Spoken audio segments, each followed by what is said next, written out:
Good morning, happy hump day, happy Wednesday, and welcome into the number one Group of Five college football show in the history of the world. This is the Group of Five guys, and our mission is to be the voice for the Group of Five football programs, the voice that the mainstream sports media absolutely refuses to be. We need your help to do that. Hit the follow button on all the social platforms at Group of Five guys. Go to YouTube, Apple Podcasts, Spotify, the Believe Network, wherever you get your best podcasts. Subscribe to the channel, leave a 5-star rating and a review. Most importantly, tell your family and friends all about us. On this episode, we're going to recap some very tough to watch weekday Conference USA games and a Sun Belt game, which was the worst one to watch from last night. We're going to talk about players using their Snapchats and social media to get themselves kicked off of their own roster. We're going to preview some of the games from the weekend. Plenty more. Hope you enjoy the show.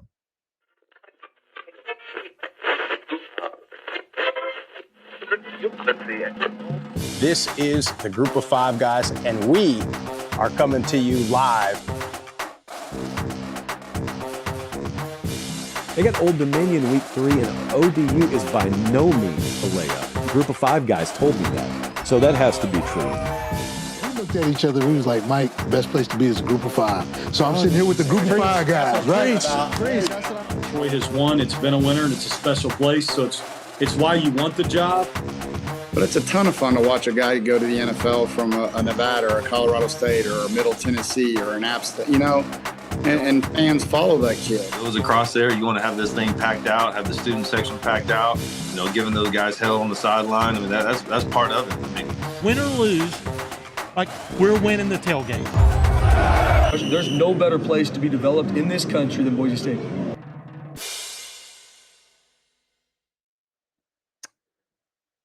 Jeff, I've been coming on here for the last couple of weeks and really the last couple of years, honestly, talking about the sports media and the college football media in particular is worse than political media.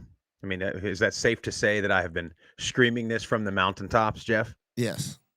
Well, do you know how you see those clips that come out sometimes? You'll see them on an Instagram reel where it's like a I don't know what the term is, but it's when they'll show like all the different media personalities at the same time saying the same exact thing. Yeah. It's like on cue. Every like a montage, yeah. Yeah. Like saying the same exact thing. Well, Jeff, in shocking news, let me find it so I don't, they have done the same thing, pushing a narrative that's upcoming, that hasn't even happened yet. They are preparing us for a 3 or a 4 loss SEC team to make the playoff. And so, like clockwork yesterday, I saw, 6 or 7 main talking heads in the college football world come out with the same tweet, almost identical. I'm going to read this one from, of all people to be mainstream sports media, Clay Travis, who made a living off of grifting to be anti-mainstream media. Now, apparently, when it comes to college football, though, he's mainstream. So this is his tweet. Ohio State, Indiana, and Miami have 0 games remaining against top 25 opponents. The top 11 SEC schools have 18 top 25 games left. Texas A&M has 3. Ole Miss has 2. Alabama has 3. Georgia has 3. LSU has 4. Tennessee has 3. So, like clockwork, they all tweet that. Well, it's funny because you're talking about, you include Ohio State in there, which is arguably the biggest brand in all of college football. It's not SEC, but it's like, well, they already beat the team that was the SEC favorite. They already beat them. Miami already beat an SEC team and Notre Dame. So, but they're pushing this narrative. And then thank God there's been people in the comments that have just absolutely crushed them, because they're like, yeah, because the media, you people, rank all the SEC teams. The SEC is the only conference that has every one of their 2-loss teams still ranked. There's teams in the Big Ten and the ACC and all other conferences that are one loss or undefeated and not in the top 25. So of course they have games against ranked teams because you guys rank them. And again, it goes all the way back to the preseason. But it was just comical to me that it was at the same time, same day yesterday. I'm scrolling through the Twitters and I see it from all different, the ESPN folks, from guys like Clay Travis, from everybody planting the seed already. Why? Because they know damn well they're going to lose those freaking games. And then they're going to be, well, yeah, but I mean, they lost to ranked teams. You know, they didn't lose to an unranked opponent. They lost to blah, blah. And I mean, it is insane to me how obvious the narrative pushing has become. And yet we still, I mean, nothing we can do about it, I guess.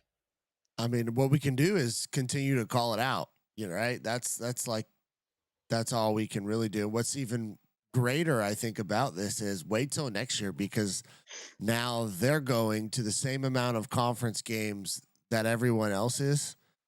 They're going to have half of those teams are going to have one more additional loss. So what are they going to do when what normally would have been multiple 1-loss teams or 2-loss teams like this year? Now they're going to be 3-loss teams, half of them. So their shenanigans, I feel like, are slowly coming, to an end, so to speak. Well, I shouldn't say end, but coming to light where everybody now is calling it out thanks to social media. And that's what we got to keep doing. We got to keep, peeling the onions back, the layers of this thing, to where it just looks so ridiculous that they can't stand on 2 legs anymore. Yeah. Well, and that's been the best part about it is you're seeing Big Ten folks and ACC folks and Big 12 folks calling this out, when now those guys, you better be careful, because you attempt to do the same thing to the American and the Mountain West that the SEC is now doing to you. So we've been calling this out for years. I mean, since it's almost been like the founding principle of the Group of 5 guys is how ridiculous this media narrative is. And you're right. It's just become so obvious that now everybody's starting to call it out. And again, you got private equity coming into the picture now. We've been talking about this. We had Coach Drinkle sort of made that prediction of your biggest 20 or 30 brands, go do your own thing. I think that's coming sooner rather than later. And another point that we've made is you're going to be right back here with everybody else playing FBS college football, Division I FBS college football, which is what we're all playing. That's it. So anyway, we got to get to our partners before I get too fired up today. First things first, don't get mad at the cup, everybody. Deca Gray coffee. You guys know the drill. I'm running low already. I think I've been doubling up my dosage to Deca Gray. I gotta get on the subscription model, but I've never been a big subscription guy, as you know. But make sure you check out Deca Gray. It's really damn good coffee. Roast to order coffee. When you purchase it, put in our promo code. That's when they roast it. That's when they bag it. Ship it directly to your doorstep, usually in like 2 or 3 days at the most. They got multiple different blends, whole bean, ground coffee, and K-Cups available. Also, Level Sports Picks. We talked about there being 49 straight days of football. Well, we're probably now, 45, 44 days of football straight. We're going to be putting our plays out every single day of college football on there. And then Jay Vandy and the coach's desk and Blake putting out soccer, NFL, UFC, WNBA, NBA is about to start. Hockey's going. I think I saw somebody win a hockey one last night. Coach won hockey last night and had, I think, 4 of the Dana White Contender Series winners last night as well. So these guys are dialed in with the plays. It's a great community. You see so many people in there that are, they do giveaways, all types of stuff, free days. So you get a little bit of money back, and it's just a great community. You get education on the betting side of things, and you get great picks, man. Been hot lately. Yeah, make sure you check out that link. It's in our bio on Twitter, Instagram, and YouTube, I believe. Want to talk about something that happened in the last couple of weeks. Sam Houston is really struggling right now, and as a team, and not winning any games. But they had a player. I'm not going to say his name. One, because I don't remember his name. I'm gonna Two, say it's Shane Porter. okay, linebacker, right? Yes, I believe he is a linebacker, was currently. Was. Yeah, he's in the portal now. Started out as a receiver, I believe, at Kansas State, then went to North Texas. Played, I think, a little bit of running back there, and then came over to Sam Houston, the linebacker. Wasn't really finding the field, so then he went back over to running back and take it away. And got on his Snapchat the other day and posted a picture of it was himself, I guess, in his commitment video or picture with the, all decked out at the photo shoot, and he put on his Snapchat, worst decision ever, he put. And apparently that was pretty easily discovered by the coaching staff, and he is no longer on the team. Now, I'm guilty of doing a lot of stupid stuff on social media, especially at 19, 20 years old. And that was, thank God, before, well, I guess Snapchat was coming out, but you didn't really have, it wasn't as big as it is in today's world. There was no TikTok back then. There was Vine. Bring back Vine, by the way. But this is a very minor thing. Like, this is not, he didn't do anything illegal. He didn't, but dumb. And you got to understand, as players, as high school kids, these guys, a couple of things, especially in this portal era.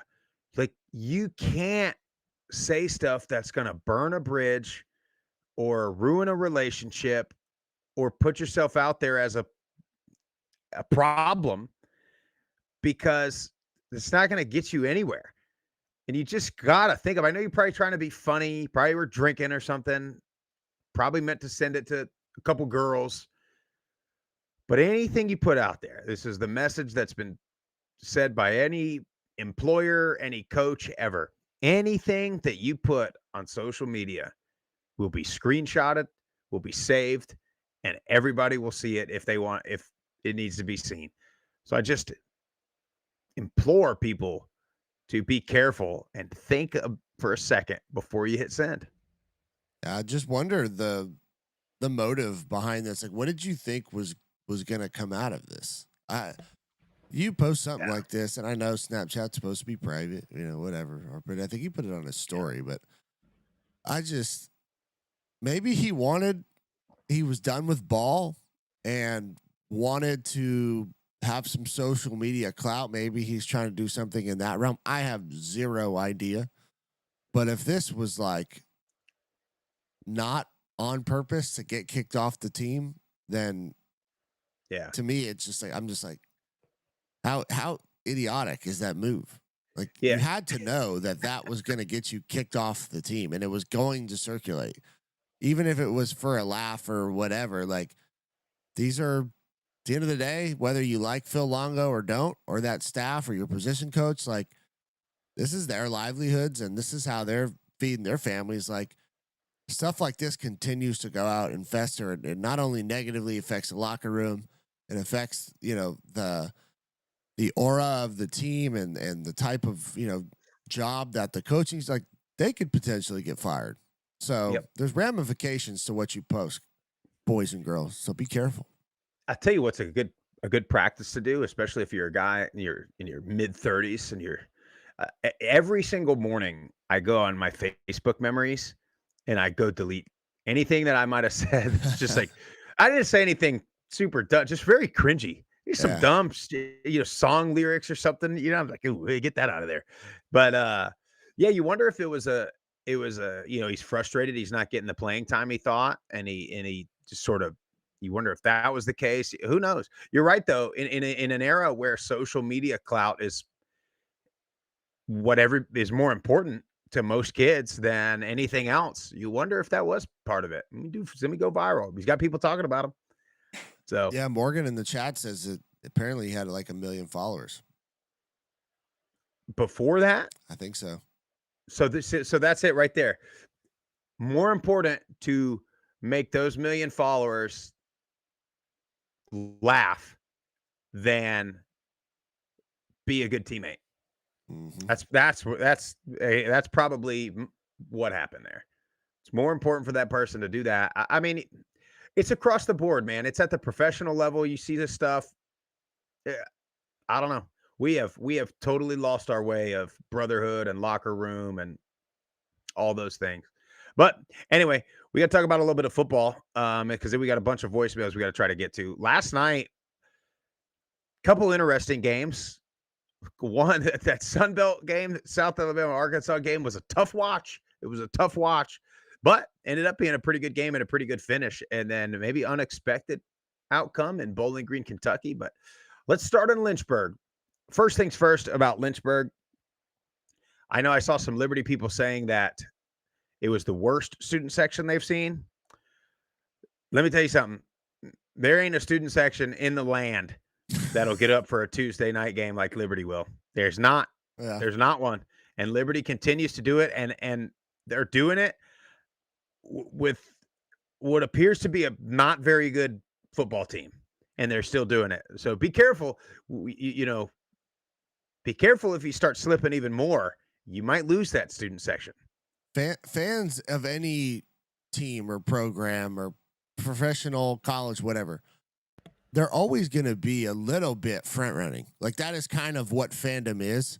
So the fact that you did have what you have there last night when your team's 3-4, far underachieving, I think what most Liberty fans want. Like you got to give credit to those students that did show up because I have 15-ish years of zero students coming to MTSU games. So just be careful. Don't want to run the ones that are coming off. I'm sure if Liberty got the win last night, if they can make a push and win some more games, and who knows, get close to the conference championship hunt, they'll come back. Well, and they're 1-1 now in the conference, and then with Western going down last night, that was I was at that Liberty Jack State game, and that was the big thing. Is well, the loser of this is out pretty much because Liberty and Western weren't going to play, and now it has become wide open, and there might be some newcomers that got a shot at this thing. But listen, first of all, let me say this before we get into the game, and I've said this before. The thing about Liberty, and I think the reason why they have the student section that they have a common mission, I guess, as a university. And I know people don't like it. Whatever. I'm not going to talk about that stuff. But they're all there and they're all proud to be there, which is not the case at a lot of universities. You mentioned 15 years at one in particular, Jeff. They're proud to go there. They're proud to get a degree there. And they're proud to cheer on anything that will promote and highlight their university. And I think that's why they go. And I think that's a great, as much as the team is struggling, I think that's a great culture because when your university is like that, and hopefully the football players reciprocate. Hopefully they go to the volleyball games. Hopefully they go to the soccer games. Hopefully they go watch the play or whatever it is. But you got to give a shout out to those students. Now, as far as the game, I mean, both teams just made so many mistakes, I thought. And New Mexico State, special teams. In the first half, you get down big. You have the Julian Gray touchdown on the return. Then you have the muff punt that led to a touchdown, puts Liberty up 14. But then you come back, and then the second half, you muff another punt, leads to a Liberty field goal, and a field goal ended up being the difference in the game.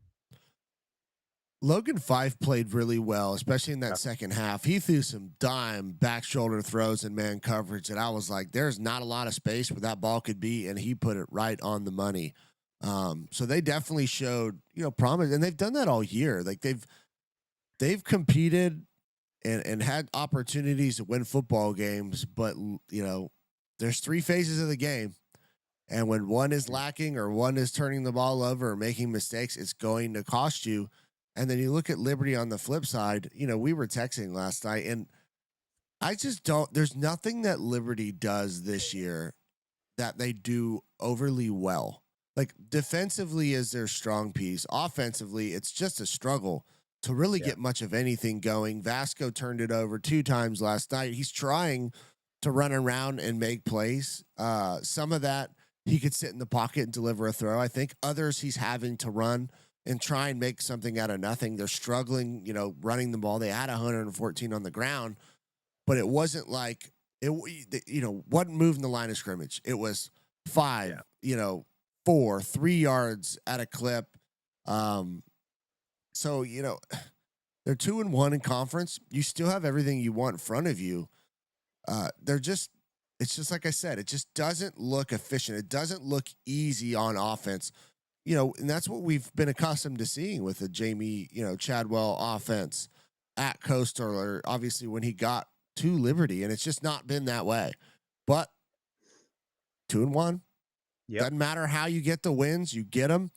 The late field goal that was, big to put them ahead. So shout out to Liberty. Get the win. Well, and now, I remember they had this last year, 17 days until their next game. I don't know if that's good or bad. Yeah, I mean, I don't, I don't think it's good. I mean, I guess you can fix a lot. You can get some guys. Yeah, I know Julian Gray got banged up last night, and we've been screaming for him to just get more touches, man. And I still don't think he got enough.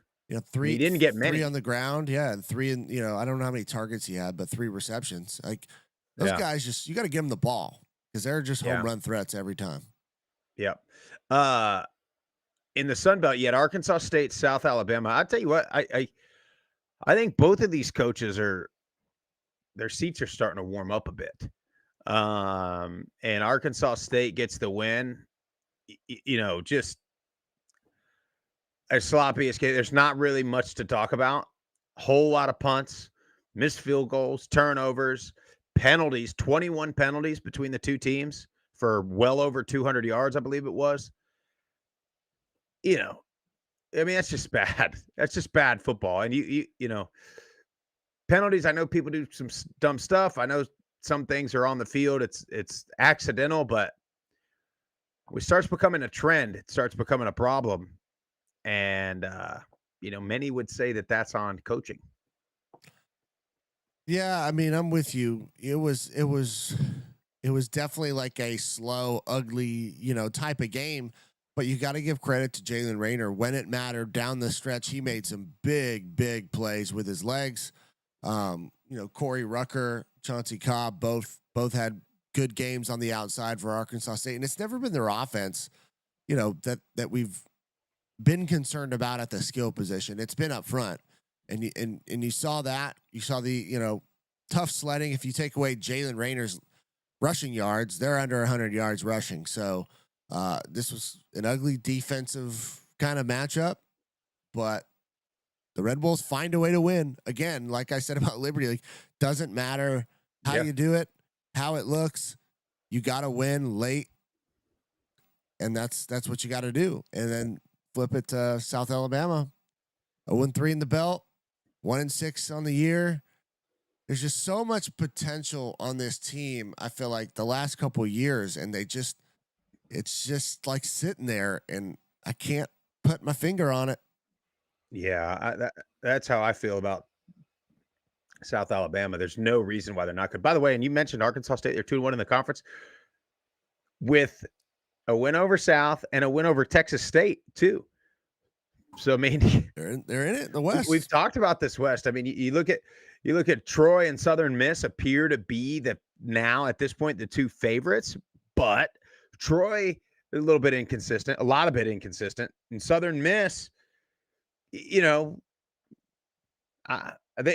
probably the favorite for me. I mean, I got a chance to see them live, and I like.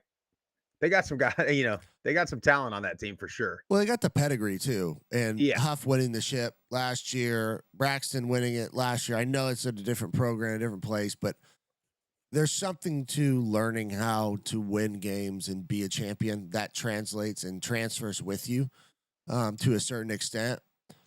But Arkansas State, they have Jalen Rayner. And as long as they continue to have him behind center, he is going to give you a puncher's chance in any game because he can take it the distance and make plays.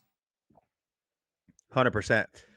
The game that went the most unexpected, FIU went up to Bowling Green, and Jeff, to put it in very simple terms, I think they hit Western Kentucky in the mouth, and I think Western Kentucky was shook. I think they thought they were going to just run away with this thing, and FIU came up there, and I'll tell you what, if FIU could figure out how to score touchdowns in the red zone, this game could have and should have been a whole lot worse.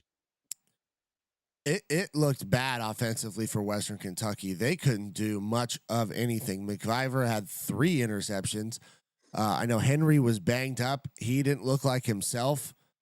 I was just, this entire year, and I think as much as we've talked about the parity of the transfer portal in, from the Power 4 ranks down to the Group of 5, you're seeing across the board, week in and week out, anybody can beat anybody. Mm-hmm. It's not just at, in the SEC and the Big Ten, and that's kind of what we've highlighted.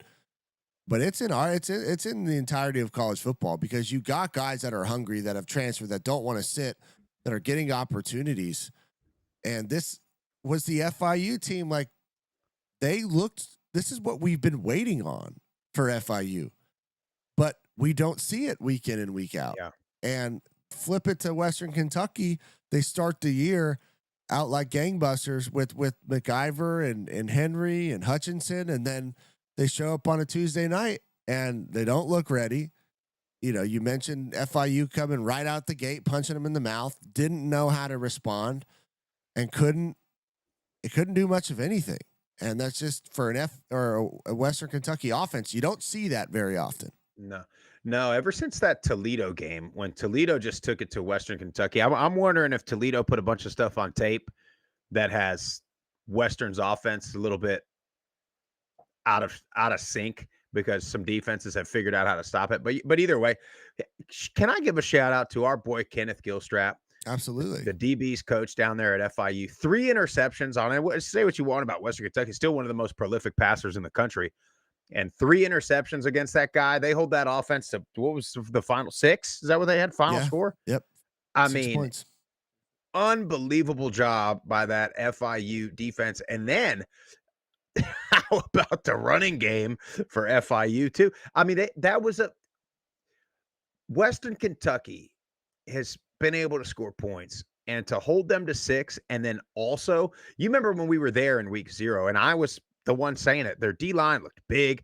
They totally shut down Sam Houston. Now, Sam Houston turns out not a very good ball club, but FIU also able to run the ball, control the game, control field position, control time of possession. What was it, 181 yards for Owens, the running back?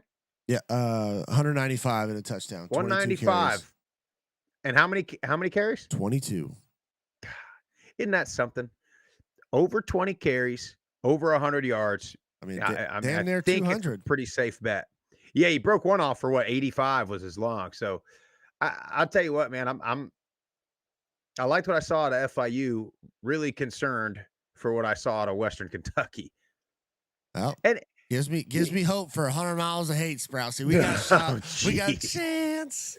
Tell you who's right back in it, Jeff. The Blue Raiders. I'm telling you, you rip off wins the rest of the way, pal.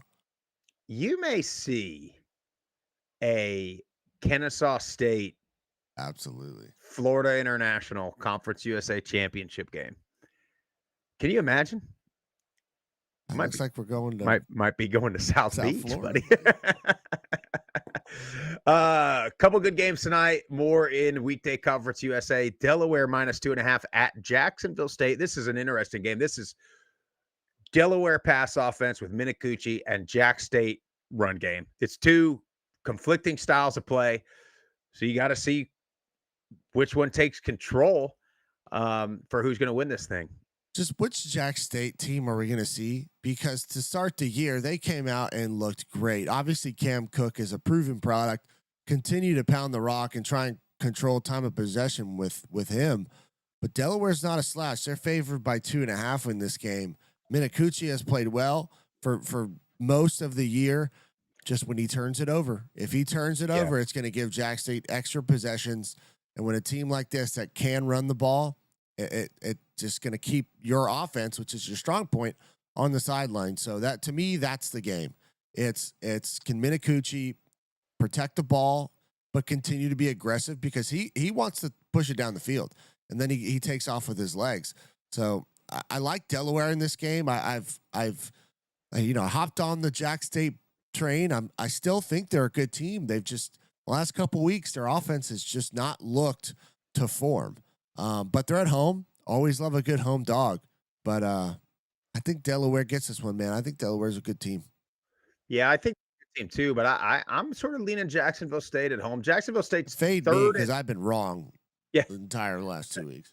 third in the country in rushing yards, behind only Army and Navy, and just ahead of Air Force is Jacksonville State.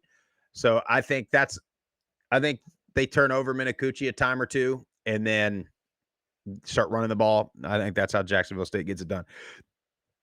UTEP is 2.5-point favorites at Sam Houston. Sam Houston, they're not having a great year. They're playing in a soccer stadium across the way as they have some construction. This is going to be a rough environment to play in, I think. I have no idea. On the field, I have absolutely no idea what to expect from either team here. It's a tough game to bet on if you're looking, from that perspective. I don't know why I like Sam Houston in this game, mainly because they're at home. It's a home dog situation. I just want Hunter Watson to get a win. Week goes by, I just feel more and more bad for this kid because he stayed. I think he's a great athlete. I think he can throw the ball when he needs to. And then you flip it to UTEP. They don't look good. No. They just, Malachi Nelson, 8 touchdowns, 9 interceptions on the year.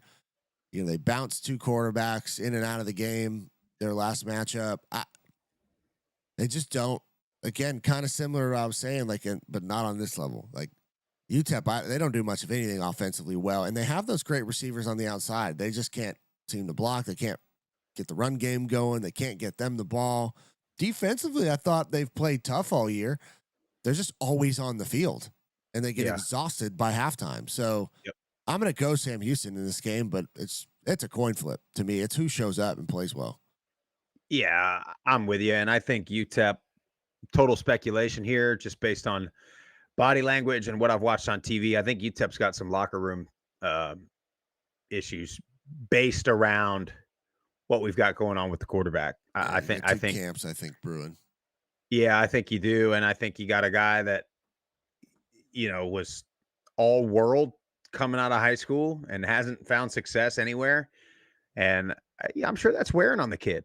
I mean, I can't imagine the mental capacity to be able to tune all this stuff out. I mean, you were the number one guy in the country, according to all the people. And then now everybody's calling you a bust or this or that. For the last couple of years too. It ain't just recent. Yeah. Yeah. I mean, it's been his whole career, really, Now I will say this, at least last year, and again, not to pile on the kid, but a lot of the fans in Boise thought they wanted him to be the guy there in Boise. Now, you could go back a couple of years, and I wish I could remember what we were saying, because we were down there in Memphis watching Taylon Green and Maddox Madsen split time. And we were a little bit, I don't know, I feel like we were I don't know which camp we were in, but Taylon Green looks really good right now. And he would be a major difference maker in Boise. Now, you may have not been able to keep him anyway. Yeah. But Madsen beat him out. I mean, at the time, Madsen came in that game, just gave him a spark. You know? And a lot of times that's what you're looking at is right now. Yeah, Thursday night in the American, Tulsa at East Carolina. East Carolina 17.5-point favorites. I mean, Tulsa is bottom of the league in scoring, and East Carolina's defense is one of the tops in the country in points per game. That's it to me. I mean, I think this is a 35-0 type of game. Yeah, I agree with you. This ECU team is good. They're well coached defensively. They're stout. So I'm spot on with you, Sprouse. I think this is tough sledding for Tulsa. Yeah. Let's run through. So the way we've got it, same way we've had it set up the last couple of weeks, this will change. We're going to try to do it to where our Wednesday show is more so the games that don't have as many implications.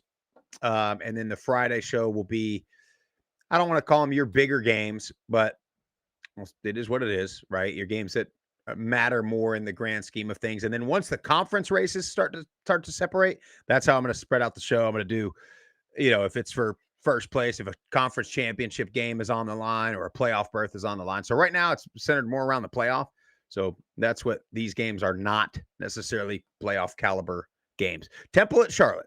Temple coming off that heartbreaker against Navy. I think they'll bounce back quite a bit. Now Charlotte is another one that you got to you got to keep giving a shout out to their students, and you better start winning some games, because you don't want to lose that, and then you'll lose a generation of fans. But I think Temple bounces back and wins this game, though.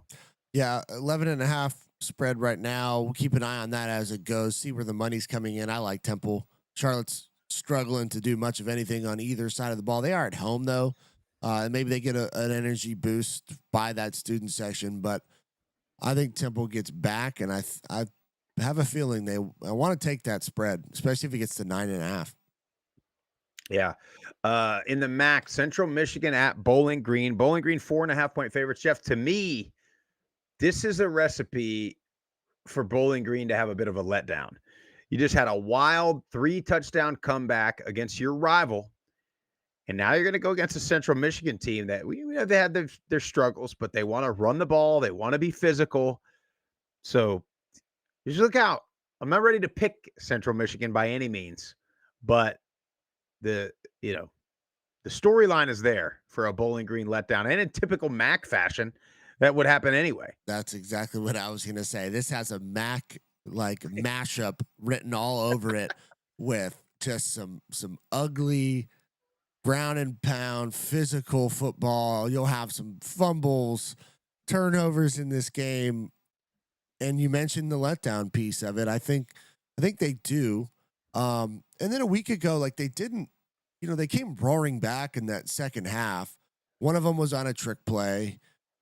Yeah. They got the win. And again, it doesn't matter how you do it. You beat the top team in conference. You beat your rival. You just better be ready to show up, because Drinkle and company is going to want to come in and punch you in the mouth and make this a physical street fight type of game. Yeah. Central Michigan would love nothing more than for this game to look like Arkansas State and South Alabama looked like last night. Yep. Bunch of punts, not maybe as much penalties, but bunch of punts, bunch of field goals, and they'll try to upset them on the road. Eastern Michigan at Miami. Miami now 3-game winning streak. After they started 0-3, they're on a 3-game streak. This is what they do. They get into conference. Now they're at home. Eastern Michigan, I think they'll win again. They'll be on a 4-game streak. All of a sudden, they'll be 4-3 and 3-0 in conference. Mm-hmm. So, Redhawks, this is this MAC season. We act like it's going crazy, but every year it happens like this. We're acting like we're shocked. I don't know why, but what was it? Was it when NIU? I think it was when NIU won. I can't remember what year it was. I remember looking at the standings at the end of the season, and NIU won the MAC with, I believe, a 7-5 or an 8-4 overall record, and the last place team was 7-5. Yeah. The whole conference, just 8-4, 7-5, 6-6. That's what they're going to do. And then you have Akron and Kent towards the bottom of there, but Akron and Kent both playing a lot better too. So. But anyway, I think Miami wins here. Yeah, Chuck Martin and company, he's just a proven product as a coach. Well, they're going to play hard. They're going to play physical. It's what they do. And DeQuan Finn gives him an extra element with his legs. And yeah, Eastern Michigan has struggled this year. Yep. Kent State at Toledo. Kent, they've been playing better. But Toledo, they got to win out probably to win the MAC. I mean, they already have 2 losses in the conference, and they weren't against teams that they were expected to lose to. I mean, Bowling Green, maybe it's a rivalry game, but 25.5 is a lot of points, but they might do it. Well, this is what drives me nuts about Toledo is, you have a game that you're winning handily a week ago, You let them come back, and then you'll probably come back this week and cover that 25.5. Yeah. Yep. I think they will. Buffalo at UMass. Can Buffalo? They're winning. They're winning in the conference. They'll win this one. I mean, UMass is. They don't do anything good. I mean, they do everything pretty poorly. Buffalo, can we just get some kind of offensive rhythm going? Can the defense be what I thought they were going to be? But then again, I'm looking at the rest of the MAC, and you would have thought 2 or 3 weeks ago, you would have thought, yeah, Toledo's a whole lot better than Buffalo. But now, you're like, I don't know, maybe Toledo's not that good. I don't know. The thing about Toledo is, are they the team that was up 21-0 on Bowling Green, or are they the team that lost 28-0 in the second half against Bowling Green? That's what you don't know about Toledo. I think more so the 21-0, and then they just let them off the hook. But give me Buffalo all day long, 16.5. Maybe not, because Buffalo can't really score all that much, but I don't know that UMass will score at all. See, this is a game that Buffalo should cover that. They should. They have the talent with Victor Snow and Al-Jay Henderson. Like, they should be able to score points on UMass. But this is the MAC. UMass is at home. You got a home dog situation, and I bet that this game will be tight, contested, probably down to the wire, and Buffalo will win it late. That's probably what will happen. Yep. But they shouldn't. Buffalo should come out, and I mean, what was it? Was it Kent State a week ago? Put up like 40-something on UMass? Was it Akron or Kent State? It was Kent State. Yeah, it was Kent State. Yeah. Akron at Ball State. You know, Akron, they're only a 1.5 favorite.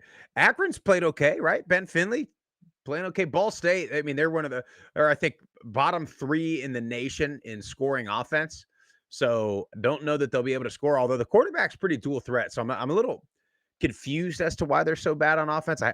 Transparency, I haven't watched them a ton, if at all, except for when they freaking beat Ohio. I mean, it was every game. You're like, yeah, they suck. Well, actually, no, they did beat. They can't. Like, oh, they're really good. Wait, but they did lose to this team. Give me Akron, I think. I'm gonna go Ball State. I got to start taking. You know, I've been sitting up here for 2 years talking about how much I like home dogs. I'm gonna take Ball State in this one, just because Kyle Kelly is a dual threat quarterback. You know, it's kind of hit or miss on his throwing, but man, if he's on, it just gives this offense another element that they don't normally have. We know he can run around and make plays, so why not? Give me Ball State. Jeff, if there's one game that I'm sure about, which tells you to pick opposite of what I'm about to say, Ohio beats NIU. NIU can't score. They can't throw it. They can run it a little bit, but they can't put it in the end zone. They're averaging like 9 points a game on offense. I think that's right. Let me pull that up while I'm sitting here. Yeah, no, 10. 10.8 points per game for NIU. Yeah, right? Yeah, Ohio should, but we just talked about Ohio losing to Ball State. And why? Turnovers, penalties. Like, which Ohio Bobcat team are you going to get? Are you going to get the one where, you know, early in the season they nearly beat Rutgers and go, you know, have big wins, or where Parker Navarro's running around and making plays with his arm, with his legs, like spinning, hurdling guys? Or are you going to get drive down, get in the red zone, get a holding penalty? Now it's second and 1st and 20, then incomplete, field goal miss, and then Parker Navarro interception. Like, which one are we going to get? Yeah, flip a coin. Yes, Ohio should win this game. They've been a more proven product. They have, I think, better athletes on the outside. They got one of the top receivers in the nation. But this is the MAC. Don't you love it, though, Jeff? I can't wait till these games are on Tuesdays. Cannot wait. Can't wait for the snow and the rain. And yeah, dude. Yeah, because, it pisses me off to Conference USA outside of Liberty. I know the MAC ain't going to get much crowds on Tuesday night, but at least it's like freezing cold and just looks miserable. Like, it was a beautiful evening across the country last night. Uh-huh. We got to move quick because we got a bunch of voicemails. Wyoming at Air Force. For the love of God, Air Force, you make one stop all game, and you're going to win this game because your offense is the best Air Force offense we've seen in a decade, but your defense is the worst, maybe in the history of the Air Force Academy.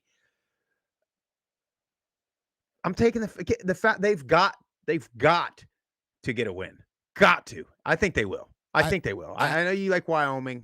No. I mean, shout out our boy Wyoming Ben. I mean, they get to win. I think he did a little Terry Johnson, my team is terrible, can't win type of situation. But yeah, Liam Zarka has been awesome this year, running the ball and throwing the ball. Air Force gets it done. They're at home. Yeah. They get to win. I didn't put it on the notes here. What's the over under on this game? 58.5. It's a lot. Yeah, it's a lot of points. Air Force. Don't know what the weather looks like out there in Colorado Springs. 60 degrees, partly cloudy. Oh, beautiful. Altitude's not a factor for either of these guys. Maybe take it. Maybe take it, Jeff. Nevada at New Mexico. New Mexico, big bounce back win here. I like them big at home. They'll get rolling. Yeah. That's a good team. That ain't no fluky started the season fast kind of team. They're a pretty good team. I think I like the 12.5 too. Yeah. Georgia State at Georgia Southern. Modern day hate. I think they tried to change it to homegrown rivalry or some stupid name like that, but it's modern day hate. What's the over under in this one? Gotta be a lot. Although Georgia State doesn't really 60.5.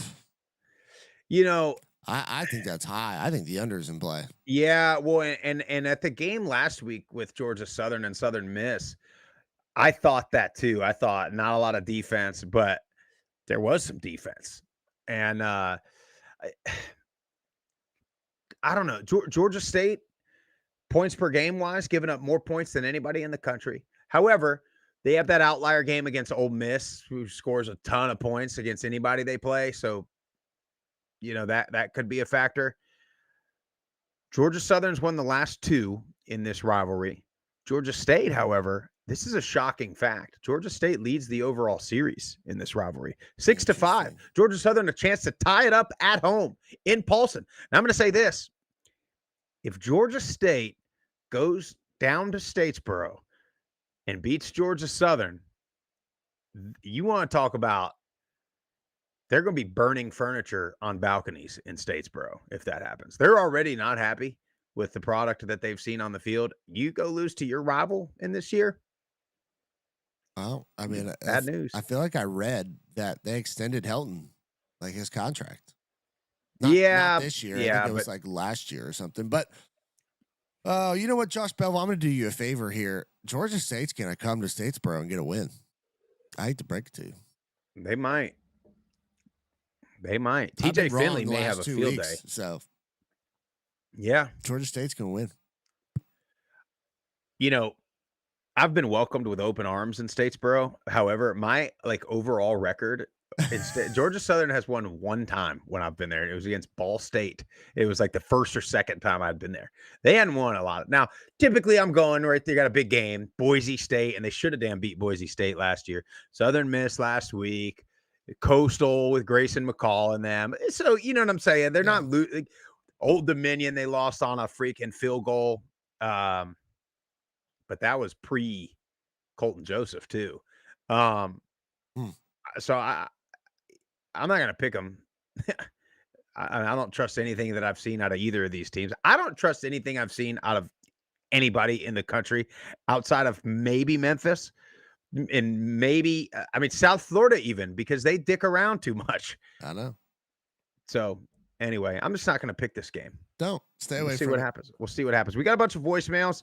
We got to get to a couple from Monday, a couple new ones for the week. And then on Friday, like we said, we got some big games Friday, a couple conference championship rematches Saturday that we need to talk about. Army at Tulane, UNLV at Boise State. And then can Memphis and South Florida win games where they're both favored by 3 touchdowns before they get the matchup of the century next week? which I may or may not take my talents to Beale Street. I ain't going to Beale Street. I tell you that. I may go to Memphis. I ain't going to Beale Street. Let's get to these voicemails. 615-900-4286. Wait, Jeff, can you pause it? Hold on, yeah. Who's in the chat right now? OGD. I don't know what he's talking about. All sports or theater. It's all fake. Stop wasting your life, people. Keep getting your emotions played with. Well, OGD, I found out that the WWE was fake when I was like 7 years old, and damn it, I didn't care one bit. Well, so if this stuff is fake, what is he talking about? What is fake? Well, he's just saying this is like the Roman. I've heard this before. This is like the Colosseum, right? You give the people bread and entertainment and keep them happy, and then behind the scenes, we know, dude. You know what? I know. Who cares? And guess what? This Coliseum sold out every damn weekend, buddy. To see Maximus. That's right. Every weekend it's sold out. To see Maction. Yeah, dude. Anyway, voicemail 615-900-4286. Morning, gents. Chuck T here. Hell of a dub for the Dukes. 3-0 in the conference. Won't pretty at times. Really, some really confusing offensive play calling. But in the end, they did what they had to do. Defense pitched a shutout the whole second half. Still a lot of penalties. Just need to really, really work on that. But otherwise, AB looked good. Actually, stretched the field a little bit. But yeah, the train keeps running. Again, ride that defense. But I'll tell you one thing, can't expect the defense to always bail you out. So offense has got to get going. But they look good overall, good home crowd, and live to fight another day. So on to the Monarchs. But yeah, crazy scores all across the country. Stayed up late and caught the Trojans pulling out one massive dub for Troy down there. But anyway, yeah, keep those Dukes moving in the right direction, and we'll see what happens. But anyway, y'all have a good one. Take care. Go Dukes. Go Group of Five, guys. Appreciate you, Chuck. Yeah, we'll talk about that game on Friday. You know what's going to happen. I'm not going to say it. Yeah. Every time Colton Joseph has a terrible game, yeah, they come back the next week and they have looked really well. So we'll see. Yeah, my early thought though is the James Madison defense, the way that they swarm, he's in for a treat. Colton Joseph, they better have the bio freeze and the Ben Gay and the icy hot on the sideline for him. Bring extra rolls of tape, bring all the shoulder harnesses and wrist wraps because he's going to need it. I think, but we'll get into it. Yeah, they got a big bush in the middle of that defense up front, and I hadn't seen one of those since circa probably 2005, 2006, pal. Really? So, jeez. Get on to the next one. Group of Five guys. Josh Bevel here, calling on my way back from the Borough. We lost yet again. How can you expect to win games when you throw 3 interceptions too? Defense couldn't get a rhythm because we had very early offensive turnovers coming from the quarterback. Just can't happen. We couldn't run the ball. Got beat on the line of scrimmage. We've got some pressure late on our defensive line on Braylon Braxton. But, Southern Miss is a good football team. We tried to come back like we did last year against the majority of that squad, but couldn't get it done. I don't know what we're going to do. I still feel a little drunk from last night. Maybe drank a little too much, but you know what? It is what it is. Sprouse, it was good to see you, my friend. Just listen to y'all's Friday episode. The heart and dedication on this guy. To go to a football game, drive 3 hours or whatever it is, back to Columbus, wake up, do the podcast, go to work, and be a dad at the same time. Hats off, my friend. You're dedicated to the ball. To ball, that sounded a little weird. dedicated to ball and you're dedicated to your craft. It's good to see you, my friend Merv. Next year, hopefully we'll be better next year and you can come to a game. Sprouse, and damn it, you've only seen us win once in the last, 4 years. This can't quit. This can't keep happening. This has got to quit. We got to win. God bless the group of 5 guys at Hail Southern. It's not a good record with old Statesboro Sprouse down there. No, you know what I got to do? I got to go. We'll have to look. Surely they'll have a home opener against an FCS opponent. There you go. And I just got to go. Oh, boy. You want to get your coaching staff fired, I'll just come down for that one. Yeah. And I talked about it on Friday. J.C. French, he was late on a bunch, threw behind guys a lot. Just couldn't get into it, man. And yeah, Josh, we were they got those little end zone suites. We were there, and then about third quarter, he went up to the indoor facility and I think he had to cool himself down. He was hot. Dude, there was a play. I didn't talk about this, I don't think, on Friday. So the officiating was a little questionable at times. And Josh and his dad were in their ref's ear. You know how they stand, right? They stand in front of the freaking goalpost. Well, he was there, and there was a PI call that ref threw the flag. And Jeff, I swear to God, and anybody that was within 20 yards of me knows, because we were like, am I the only one that saw this guy? It's a borderline call, questionable call. He throws the flag like in an angry manner. And then I swear to God, he looks right at Josh and his dad and goes,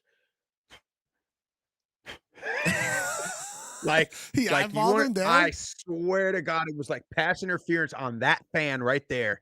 You want to keep running your eye. Ask Josh about it or Lenny about it. They'll tell you. Anyway, we got to move on. Talk about emotional. Hey, boys. Stu's right from Twitter. Finally, a football game that I didn't have to worry about. I didn't feel that way going into the game, but once the game took off, once we blocked the field goal on their first drive, I kind of had a feeling. Finally, a game I didn't have to worry about. Once again, 0 turnovers. Outstanding game. I think we had 11 guys catch passes. That's nice. It was good to get some of the younger guys in there, some of the guys that aren't starters. Good to get some of those guys in. Oh, God, what a relief to finally have a game I didn't have to worry about. I don't know that there will be many more like that, but I feel like maybe after beating Oregon State, this team's learning how to win. Maybe we're figuring it out. And Coastal looks like hot garbage. Sorry, Steeple. Shout out Terry Johnson. He was my goodwill warrior last week. I tried to be that for him this week. I really wish they had beaten JMU. I think everybody in the Sun Belt wishes they had beaten JMU. Oh, well. Don't sleep on a healthy App State. We're getting some pieces back on the offensive line at wide receiver, and Colton Ferris is a dog. So, I don't know. We'll see what happens. Love you, boys. Don't look now. Coastal Carolina. I told you. At ODU is going to be tough. Yeah. Georgia Southern at home, at James Madison, but then you finish with Marshall and Ark State at home. It's probably a 7-5 club, which is outstanding for your 8-4 maybe. Yeah. Then you never know. Old Dominion will be coming off of the James Madison game, right? Yep. So, interesting. Get interesting. We're getting into the dog days of college football, boys. We got to get back to Boone, man. Yeah, I got to get this damn deli open. Yeah, you do. You got to get it open. Anyway, what else we got? You're telling me, pal. For 5 guys, it's Wyoming Ben. What's going on? Just wanted to start out by saying, Sprouse, yes, I did have kid number 4 and 5. However, what I did not say is we are not done, baby. Holy smokes. There's going to be more feature pokes on the way. Not yet, but coming soon. The Taylor family is going to do what it takes to pack War Memorial Stadium. You can bet on that. Single-handedly. As for the San Jose State game, I have notes. Who in the world thought it was a good idea to play man-to-man against San Jose State, Danny Scudero, and Walker Egan? They spread us out the first quarter and a half, scored 28 points in 20 minutes. We've got a tough defense, but they are not fast enough to try and play man-to-man with San Jose State. But then things got weird in Laramie. Switched it up to zone. Defense started to stand up a little bit. Walker Egan takes a pretty good shot and comes out of the game for a little while. We ended up seeing him again. But the offense started to look alive. We come back, tie the game. And then Walker Egan comes back in, leads the drive to about midfield, and then they end up having to punt, I believe, is what they did. And we get the ball, drive down the field, hoping to get in the field goal range. And wouldn't you know it, Teron Kelman breaks a run with a minute left, about 30 yards out into the end zone. We win the game. Things got wild in Laramie. Anyways, Kraus, you did say that San Jose State would win the game initially, but if you rewind the tape, I do remember you saying after my call last week and me saying I had a gut feeling Wyoming was going to win, you did change your answer. Right again. So, Sprouse, you did not get that game wrong. Anyways, God bless Group 5. God bless Group 5, guys. Go, folks. Appreciate you, Ben. Good for you. I mean, Well, I got first of all, 3 kids, and I'm about to have all I can handle. Yeah. Yeah. Well, first of all, can I just say, I mean, the last couple of weeks, I have been on a right streak that even when I think I'm wrong, I'm still right.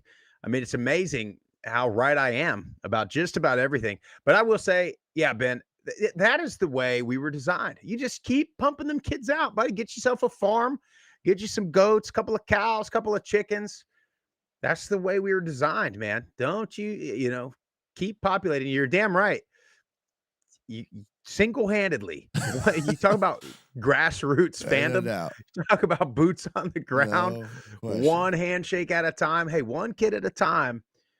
Some legacy Wyoming alumnus there, and maybe they'll be good athletes in there, play a little ball at Wyoming. No doubt. All right, let's get to our last 2. What's up, fellas? I know I'm calling during the Monday episode, so happy Monday, fellas. And, it's a great day to have a great day. It's a great day to be a Troy Trojan for sure. I'm not, overall, I am very, very, very, very impressed with the mentality this team has. Went down to San Marcos this past weekend, watched my Trojans win in dramatic fashion for back-to-back weekends. That is college football, and it's fun belt. What would be fun without 2 back-to-back overtime wins? I want that. Actually, no, I don't. I want an actual easy win for once. But regardless, it was fun. Proud of Tucker. I just really want to single out a specific group. Yes, maybe be a little biased, but I don't care. Offensive line for us, we are very much beat up. Lost 3 or 4 guys in this past game. We were already down 2 original starters. We lost, like I said, 3 or 4 during this game. We ended the game with 1 original starter on that offensive line, and we still grounded out a win. Shout out to Caleb Carbine for getting them boys right mentally, physically. It's battle in the trenches, fellas. I'm excited. We got ULM this week, and as history does show, we don't have a good history of playing at ULM. It's a very druggy, very just bleh environment to play at, and that very exciting. And so you get lulled to sleep by that alone. Yes, just really want to come in here and say go Trojans. Now, I want to also point out one of the things I think Jeff or you, Sprouse, that one of y'all said that everybody wants Amazon Prime mentality and everybody wants it now. We are living in the era of we're great at having, we're not very good at holding. And being a Power 4, Power 5 coach is starting to really not seem as lucrative. Yeah, cool. You get the money, you get the bigger NIL deals, cool, whatever. But job security, I feel like coaches are going to start looking like, hey, I kind of want to have a job security. I kind of want my job longer than 2 damn years. Well, then, hey, Group of Five is looking kind of pretty again. We're like that nice-looking girl with glasses on in them old movies that may have been ugly in the beginning, but it turns out she's beautiful as hell. And we've been this way the whole time, fellas, right? Group of Five till we die. I'm just going to leave it at that. All right, boys. We'll enjoy. Bye. No doubt. I mean, I think when you factor in, obviously money is money and you got to have it. And if you can create generational wealth for your wife and kids, like you're going to go do that. But you're also looking at, in my opinion, what's important to me is the happiness of my home, stability of my home when you're talking about a wife and kids, and not saying you can't have that at the University of Florida or, somewhere in the Big Ten, but you know where you're going to get it. You're going to get it in Troy, Alabama. You're going to get it at Tulane. You know what I mean? Like, you're going to get it at Boise State, where it's a great place to be. It's a great place to live. Your kids, can go to great schools, and you can, I don't know, man. I think there is something to that. It just comes down to what the particular coach wants. Well, and you're more than likely not going to get a fan base that's booing your daughter as she walks through the tunnel. Exactly right. And I get it. And a lot of people will say, well, these coaches got that ego that they want to be at the best program or whatever. But I think also they have an ego that they want to be successful. Like they don't want to go, that ego is fractured. He go get fired from that job in 2 years, 3 years. And you're right. Now, like you said, the Amazon Prime Society is where everybody thinks now that you can, because Signetti did it and because other people do it, or, it's been done once or twice, that you can go anywhere and you can be successful immediately by bringing guys with you. The difference is Signetti went from one successful head job to another and was able to bring a bunch of guys from that successful program. If you're a assistant coach somewhere, if you're Jared Parker, right, and you're an assistant at Notre Dame, like a bunch of Notre Dame guys are not following you to Troy.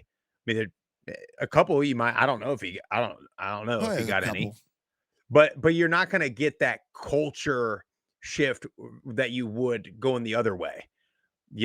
And but anyway, it's the Signettis are not going to happen all the time. I saw where Golish and Mullen both came out and said they're not going anywhere. So you never know. That usually means there's a contract already on the books. Yeah, people are calling. But Golish left had like a 5-minute speech about like he almost as if he doesn't care about the status. Like so I don't know, man. It'd be. That's my other thing. We gotta go. I gotta go. I gotta go to work. One more voicemail too.